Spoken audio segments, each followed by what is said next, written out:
Liberação. Muito obrigado, senhor presidente. Muito obrigado, eminentes colegas. Obrigado, desembargador Rizelo. Vossa Senhor Excelência. presidente, questão de ordem. Pois não? O senhor não me vê aqui, né? A questão de ordem é de fato, doutora? Sim, de fato. Ana, pois não. Embora não haja prejuízo nenhum para a defesa, me parece importante explicitar que a vice-governadora ficou no cargo do dia 6 ao dia 17 de janeiro, isso para evitar erro material no voto do desembargador Rizelo, porque Sua Excelência mencionou que a vice-governadora esteve no governo em fevereiro, se eu não me engano, de 10 a 14 de fevereiro, e isso não ocorreu. Ela ficou no governo tão somente no mês de janeiro, dos dias 6 a 17 de janeiro. É só isso, senhor presidente. Obrigada. Muito obrigado. Obrigado, doutora Ana. Senhor presidente. É fato documentado. Senhor presidente, a propósito, em relação a isso, eu detectei.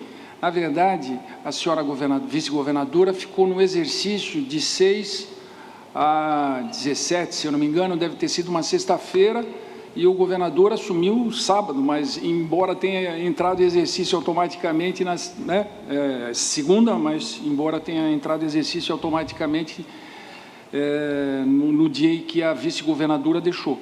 Perfeito. A inicial é que faz essa confusão. Ela delimita, embora tenha ficado no exercício entre 15 e 20, me parece, na verdade, essa confusão é por conta da própria inicial que delimita esse tempo, mas o exercício dela foi mais amplo.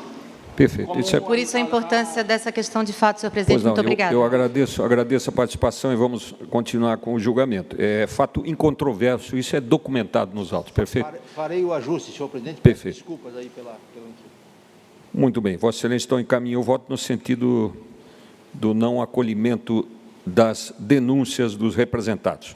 Com a palavra e voto agora, o deputado, na sequência alternada de votação, o deputado Maurício Scurilarch.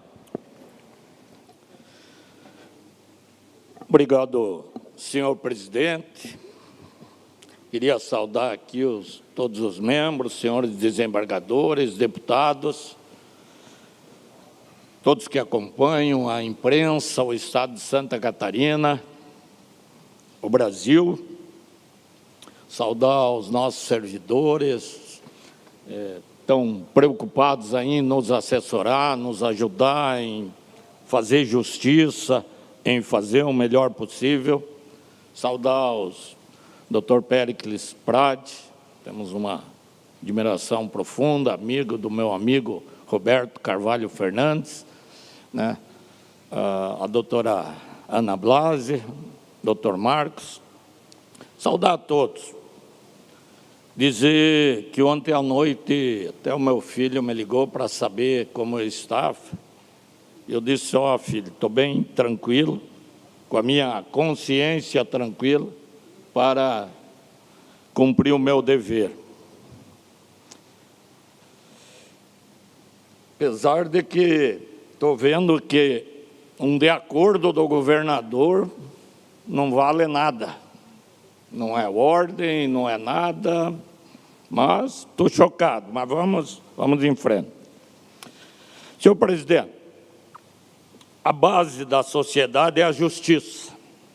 O julgamento constitui a ordem da sociedade. Ora, o julgamento é a aplicação da justiça. Aristóteles. Nos termos do artigo 258 do Regimento Interno da Assembleia Legislativa do Estado de Santa Catarina, apresento a seguinte declaração de voto nos autos da representação 01.5/2020, processo de impeachment 754/2020, em face do governador do Estado, Carlos Moisés da Silva, e da vice-governadora, Daniela Rainer. Razões de voto. Não estamos vivendo algo do cotidiano. Bem pelo contrário, como já dito aqui nesse tribunal, estamos navegando em águas desconhecidas. Em outras palavras, o processo de impeachment não é afeto da sociedade catarinense. Não poderia ser diferente, pois no Brasil, somente 2 presidentes até então passaram por esse processo. Fernando Collor de Mello, em 1992, e Dilma Vana Rousseff, em 2016. Para minha tristeza, os poderes constituídos de Santa Catarina se veem obrigados a enfrentar o primeiro processo de impeachment da história do nosso Estado. Faz necessário contextualizar aqui, em breves palavras, o Instituto do Impeachment, termo de origem inglesa, que significa impedimento. Sua aparição na história se deu pela primeira vez na metade do século XIV, no final da Idade Média. Conta-nos a história que, em 1376, o Lord Lataim foi alvo de processo da Câmara dos Comuns, parlamento inglês, processo este que ficaria conhecido como o primeiro impeachment do mundo, restando definidos os trâmites que seriam aperfeiçoados no decorrer dos séculos. A maioria das nações em que passou a vigorar a democracia representativa, a grande parte adotou o modelo inglês. Foram os Estados Unidos da América um dos primeiros países a incluir a noção de impeachment em seu ordenamento jurídico. Na década de 70, o então presidente Richard Nixon foi afastado do cargo em razão do escândalo do Watergate, acho que talvez menor do que esse.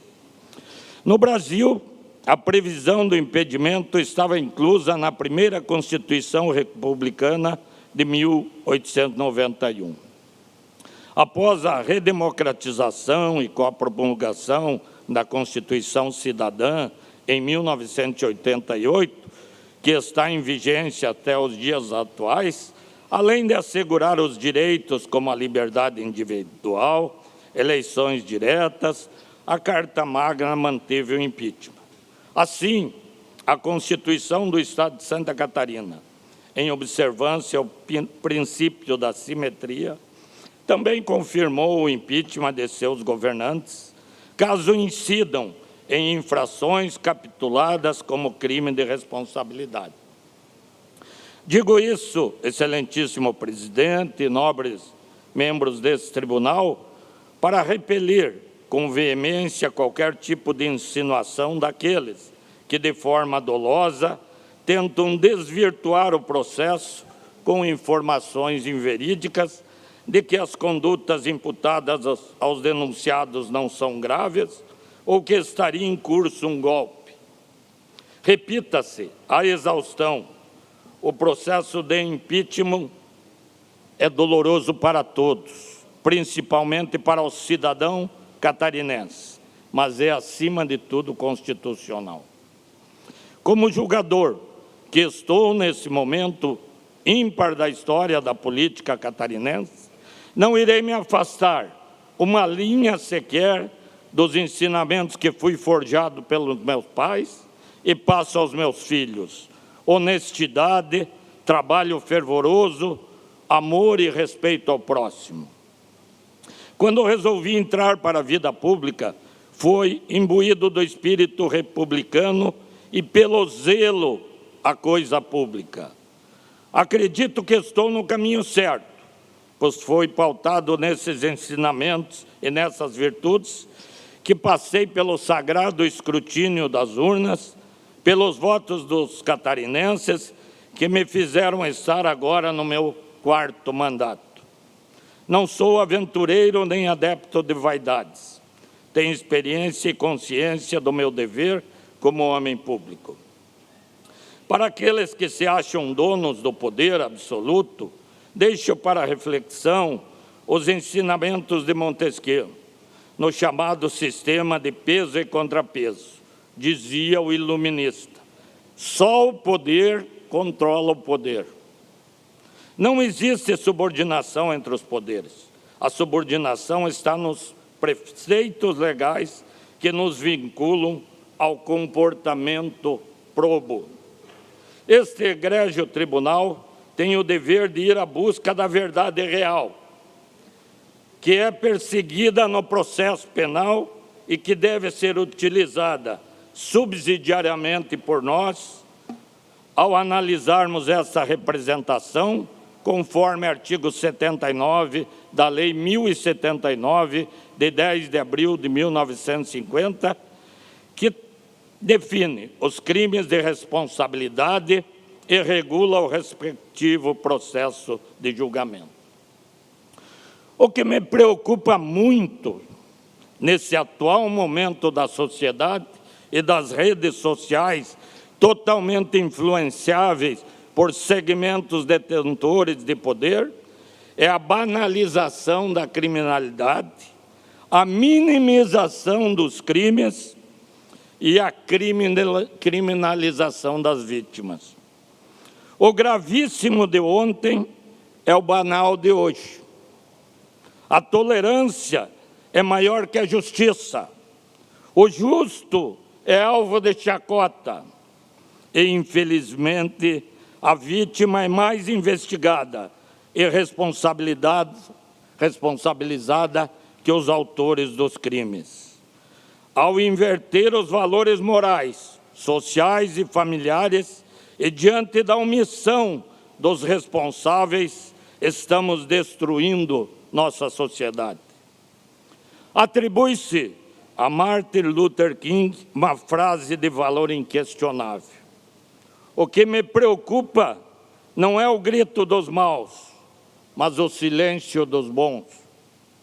É sob o silêncio cúmplice dos decentes que alguns dos maiores crimes acabam sendo perpetrados.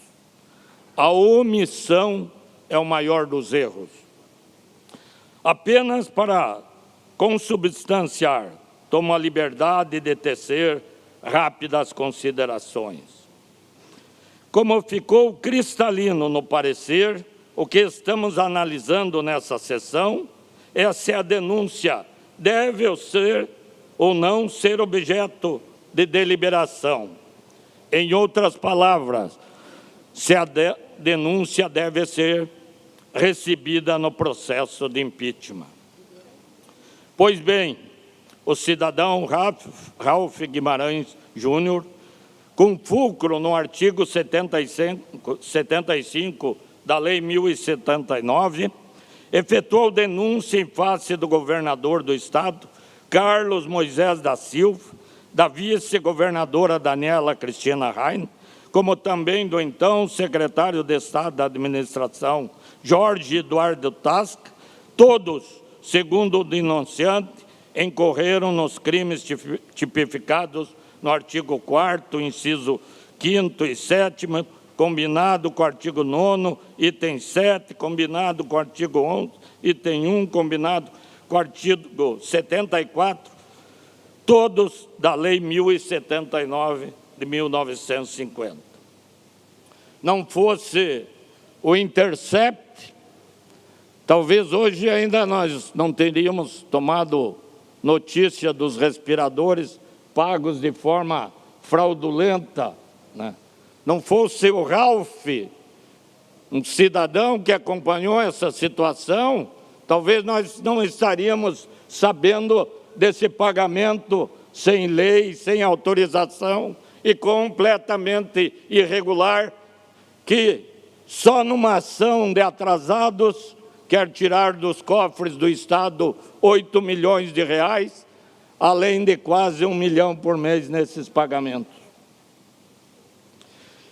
Penso eu o que aconteceria se um prefeito do interior do Estado recebesse essa informação do presidente do Tribunal de Contas, dizendo que os auditores identificaram um pagamento irregular por parte do governo, comunicassem o prefeito e ele não tomasse uma atitude. Qual é o juiz que não teria afastado do cargo já?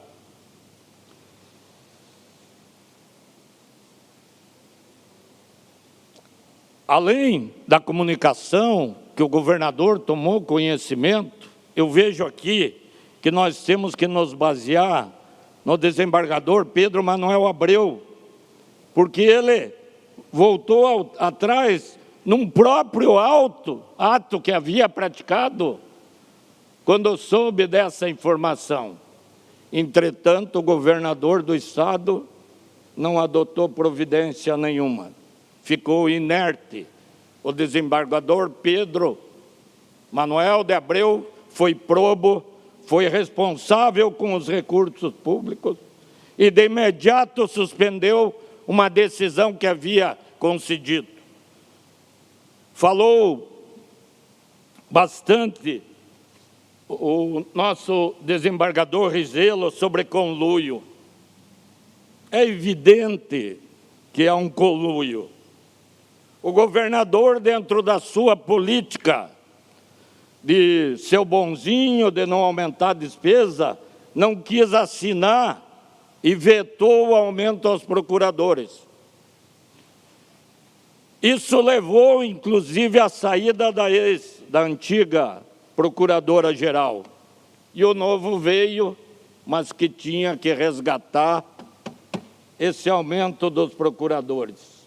E daí, num processo de publicidade bem suspeita, porque se qualquer servidor entrar no sistema, não consegue ter acesso a esse processo de aumento engendrado de forma administrativa, maldosa, contra o Tesouro do Estado de Santa Catarina. Tem aqui todo o histórico. O artigo 196 da Constituição diz: aos procuradores do Estado e aos delegados de polícia é assegurado a isonomia salarial. Os delegados entraram com uma ação, tiveram êxito aqui no Tribunal de Justiça e até hoje não conseguiram receber, porque a Procuradoria foi guerreira com inúmeros recursos para que não fosse pago. Só que o artigo 196 não vale para os procuradores, só vale para as outras categorias. Aí, numa combinação que é evidente e não precisa ser policial para ver, engendraram um pedido da Procuradoria que entrou no dia 2, no dia 3 foi despachado pelo governador, que teve um de acordo o governador não é nada, ele não tem responsabilidade nenhuma, ele não sabe de nada, ele dá o de acordo e morreu. Ora, ele deu um de acordo, a Procuradoria tinha que se manifestar e, se fosse o caso, devolver para ele. Ou, se com base no de acordo, deu um parecer que em 15 dias todo o processo foi concluído, só o Ralph teve a perspicácia de acompanhar, no dia 15, em 15 dias foi concluído, começou-se a pagar. O governador, quando recebeu a notificação do presidente do Tribunal de Contas, opa, se o de acordo era só para analisar, não era para pagar, vou suspender de imediato. Assim como poderia a vice-governadora, quando estava no exercício do cargo e recebeu o pedido do impeachment. Mas todos silenciaram, à exceção do desembargador Pedro Manuel de Abreu. Foi o único zeloso com o patrimônio público a tomar uma posição e a suspender uma decisão que já estava tomada. O governador não, foi notificado pelo tribunal, junto com a vice-governadora foram notificados do impeachment, e tudo isso banalizou, porque, como eu disse ali atrás, nós vivemos um tempo em que a gravidade já não é tão grave, já todo mundo pode fazer tudo, e está aqui o processo onde tem a decisão do Tribunal de Justiça dando a isonomia aos delegados que não conseguiram receber com as ações da Procuradoria, que, como foi dito, tem que ser apurado também, mas com uma omissão total do governador e da vice-governadora. Que governo nós estamos? Que situação nós chegamos? Então, aqui fala as datas, chegou no dia 2, dia 3 recebeu o despacho, dia 14, dia 2 entrou, dia 3 o governador despachou, dia 14 foi para pagamento. Qual é o processo que se consegue fazer isso na administração pública? Então, não dá para entender quando tudo isso não merece ser investigado. Não há razão e não é nem meu objetivo em fazer aqui o relatório dos fatos, visto que já foi pelo eminente relator, colocado de forma cronológica e didática em seu parecer. Apenas para dar seguimento ao meu raciocínio, observo relato daí dos autos que o secretário Jorge Tasca pediu exoneração, ficando prejudicado porque a pena que ele poderia receber seria de cassação do cargo. Tem o denunciante, de forma irregular, aumentar o salário de procuradores do Estado, servidores pertencentes ao órgão vinculado ao gabinete do governador. Digo, a ex-procuradora saiu porque o governador vetou. Para o novo procurador vir, num acordo com a categoria, foi feito uma forma administrativa ilegal de pagar e causar esse prejuízo ao Estado, buscando impedir efetivar tal majoração de forma administrativa por meio de procedimento sigiloso 44.21.19, que quem acompanha a transparência não consegue entrar, buscando impedir o controle estatal e social dos atos praticados. O referido acréscimo foi contrário ao veto apresentado pelo governador, quando da análise de dispositivo de origem parlamentar, inserido na reforma administrativa. O ato administrativo não deu fiel cumprimento à decisão judicial que pretendia ser cumprido, tendo violado a disposição do STF quanto aos limites subjetivos de decisões proferidas em demandas coletivas. É uma decisão judicial que não está mais em vigor e foi usado para fazer um parecer administrativo para fundamentar um pagamento ilegal.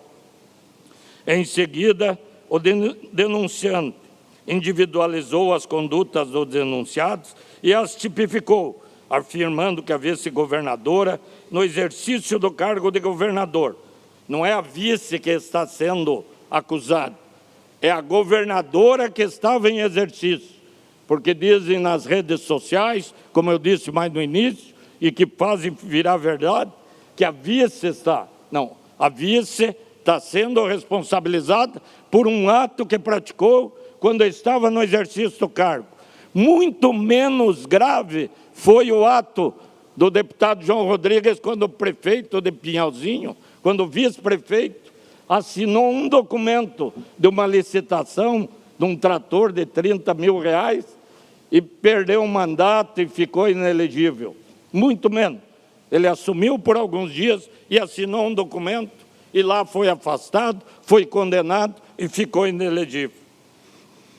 Em seguida, o denunciante avisou as condutas denunciadas, tipificou, afirmando que a vice-governadora não existe cargo no dia 15 de janeiro de 2020, mantendo-se em tal função até 20 de janeiro de 2020, não observou a prudência esperada ao ocupante do cargo de gestor maior dos catarinenses, como fez o desembargador Pedro Manuel Abreu, tendo se omitido pela primeira vez, quando não considerou seu dever de suspender pagamento indevido aos procuradores do Estado e ainda não instaurar uma sindicância para apurar os fatos e punir eventuais envolvidos no procedimento ilegal.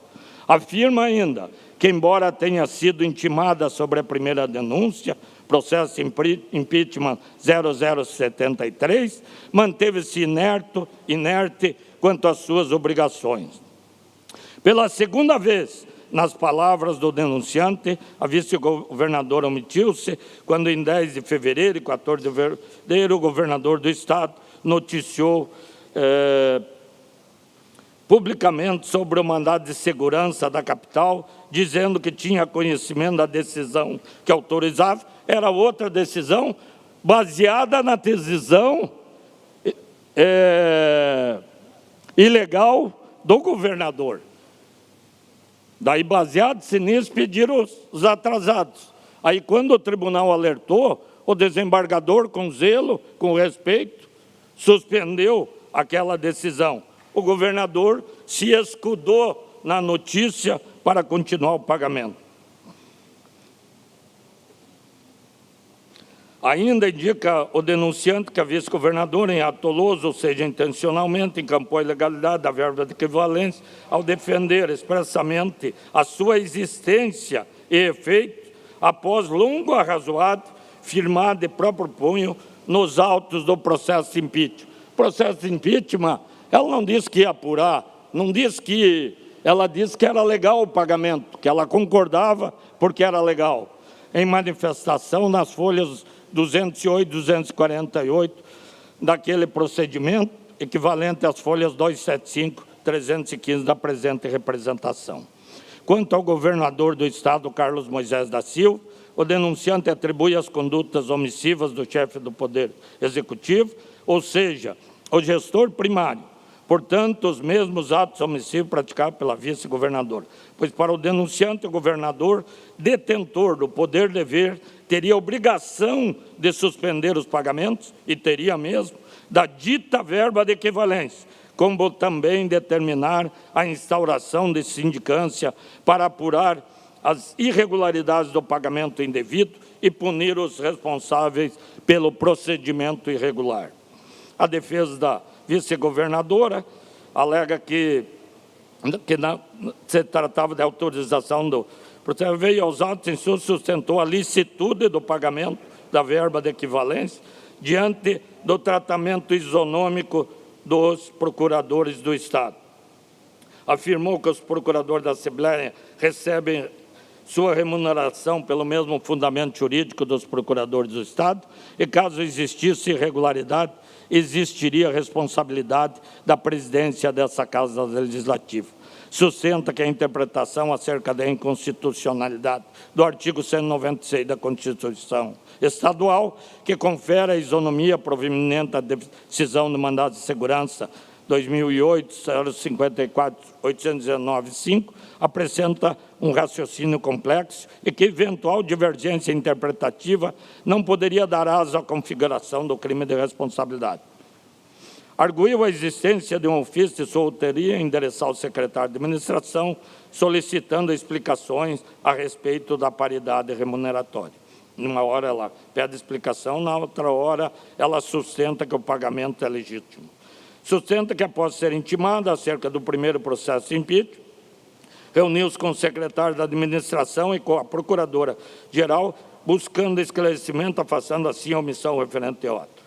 Pontuou também a necessidade de observância do devido processo legal para suspender ou cancelar. É só utilizar a súmula 453, que eu falo mais ao final aqui. 473. A administração pode anular seus próprios atos quando eivados de vícios que os tornam ilegais, porque deles não se originam direitos, ou revogá-los por motivo de conveniência ou oportunidade, respeitados os direitos adquiridos e ressalvado em todos os casos a apreciação judicial.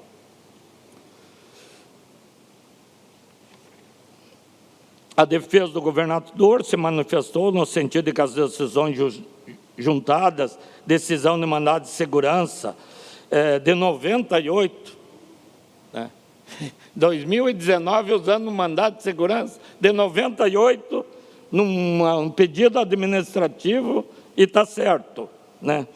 e a medida cautelar proferida no Tribunal de Contas de Santa Catarina são provisórias. A decisão agora do tribunal é provisória. A de 98, que não tem mais validade, é verdadeira. E que não há no conteúdo meritório analisado.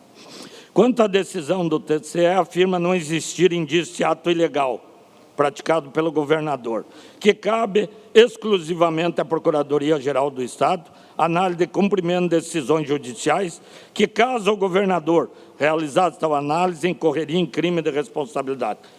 Coibiu o errado, ele ia responder por crime de responsabilidade. Assim, afirma que tão somente seguiu orientações da PGE. Não é verdade. Está aqui o parecer do presidente do Tribunal de Contas. Alega que o mesmo fato foi protocolado pelo denunciante no Ministério Público de Santa Catarina e restou arquivado, como o doutor disse, ele foi desarquivado e o Conselho entendeu pelo prosseguimento. Excelentíssimos membros desse egrégio tribunal, ao longo de minha vida profissional, como delegado de Polícia Civil, dediquei-me à investigação criminal. Deparei-me, durante esses mais de 30 anos de atividade policial, com mais diversos tipos de crime, sejam chamados crimes de baixo potencial ofensivo, como também os crimes de colarinho branco. Tive a grata satisfação de servir ao nosso Estado nos cargos de delegado regional de polícia, diretor de combate ao crime organizado e delegado-geral da polícia. Missão árdua na colheita de elementos para comprovação de autoria e materialidade de fatos delituosos. Porém, nunca me faltou cuidado para análise de provas e, por isso, logramos êxito na maioria das investigações, levando aos bancos dos tribunais até aqueles que outrora se achavam imunes a qualquer tipo de investigação criminal. Com efeito, friso que minha análise cedeu estritamente às provas contidas nos autos em comento. Portanto, afirmo ser incontroverso que o fato ora investigado existiu, ou seja, o pagamento da chamada verba equivalente foi realizado. E como foi realizado? A resposta também está nos autos. Por um processo administrativo de publicidade duvidosa ao arrepio da lei, sem observância do devido processo legal e sem lei permissiva.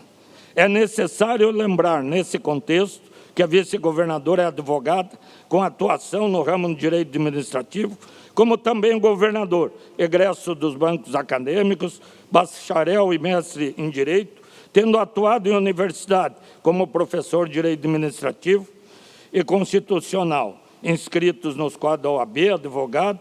Portanto, não há que se falar em desconhecimento sobre os princípios que regem a administração pública e a separação dos poderes, porque até ninguém se escusa de cumprir a lei, alegando que não a conhece. Não é a Assembleia Legislativa de Santa Catarina, poder legislativo, mero coadjuvante na formação do Estado. Há de se ter respeito aos poderes constituídos. Se quisesse dar aumento aos procuradores, que encaminhasse projeto de lei para a Assembleia Legislativa, que tem a missão precípua de legislar e fiscalizar. A tentativa de atenuar as condutas praticadas pelos denunciados é, no mínimo, controversa.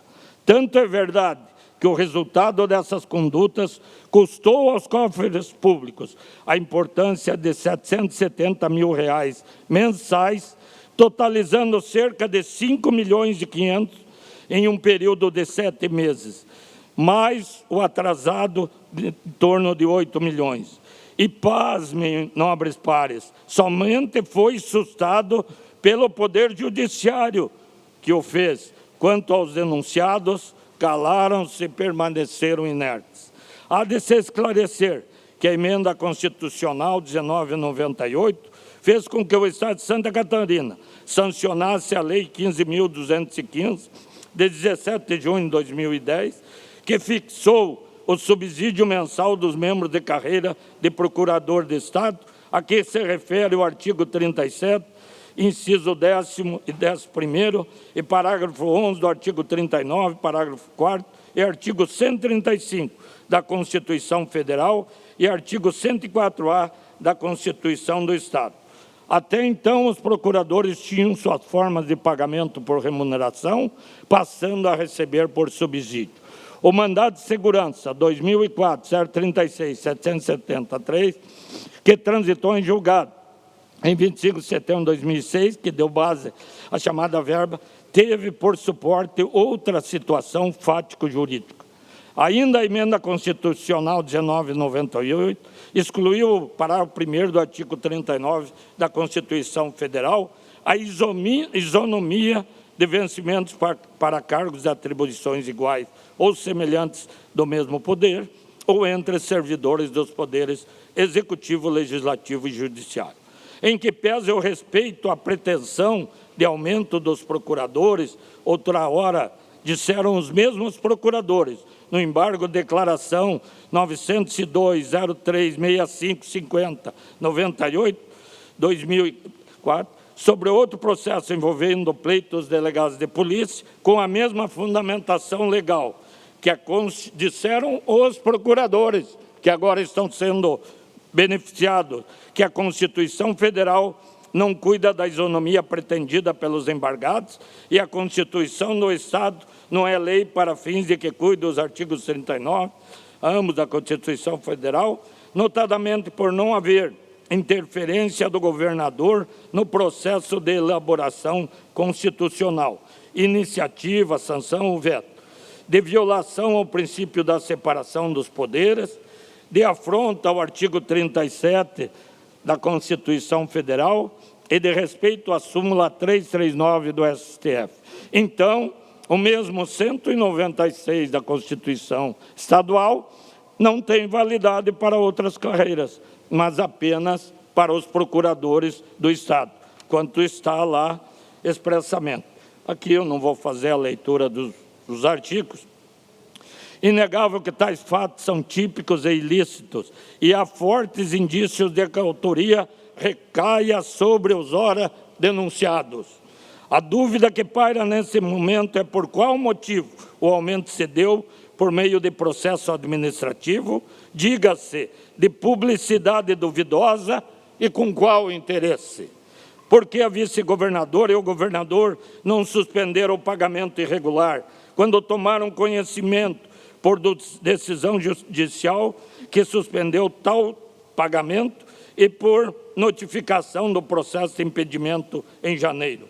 Poderiam, inclusive, fazer uso da autotutela, a súmula 473, que já li aqui, que a administração pode anular os seus atos quando venha verificar a irregularidade e a ilegalidade. Como dito alhures, temos o dever de perseguir a verdade real dos fatos.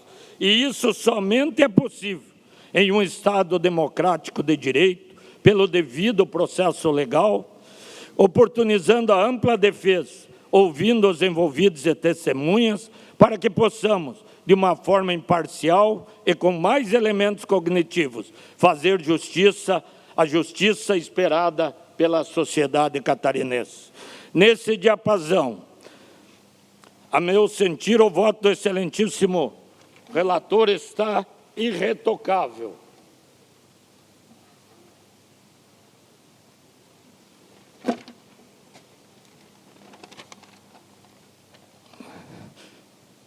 Vou repetir aquele parágrafo que eu li antes lá, para daí só finalizar o ato, senhor presidente.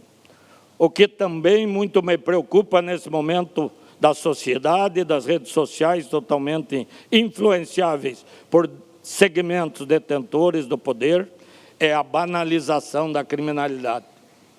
Tudo ficou simples, tudo pode, não é tão grave. A minimização dos crimes e a criminalização das vítimas. O gravíssimo de ontem, que afastou um vice-prefeito e tal, é o banal hoje. A tolerância é maior que a justiça. O justo é alvo da chacota. E, infelizmente, a vítima é mais investigada e responsabilizada que os autores dos crimes. Ao inverter os valores morais, sociais e familiares e diante da omissão dos responsáveis, estamos destruindo nossa sociedade. Como eu disse, atribui-se a Martin Luther King uma frase de valor inquestionável. O que me preocupa não é o grito dos maus, mas o silêncio dos bons. É sob o silêncio cúmplice dos decentes que alguns dos maiores crimes acabam sendo perpetrados. A omissão é o maior dos erros. São essas as razões, excelentíssimo senhor presidente, nobres pares julgadores, que me levam a acompanhar o iminente voto do relator e exerço o voto no sentido de proceder ao recebimento da denúncia para que seja a mesma objeto de deliberação. Obrigado, senhor presidente. Desculpe se eu me empolguei. Muito obrigado, deputado Scudlac. Vossa Excelência vota, então, pelo recebimento das denúncias contra os representados.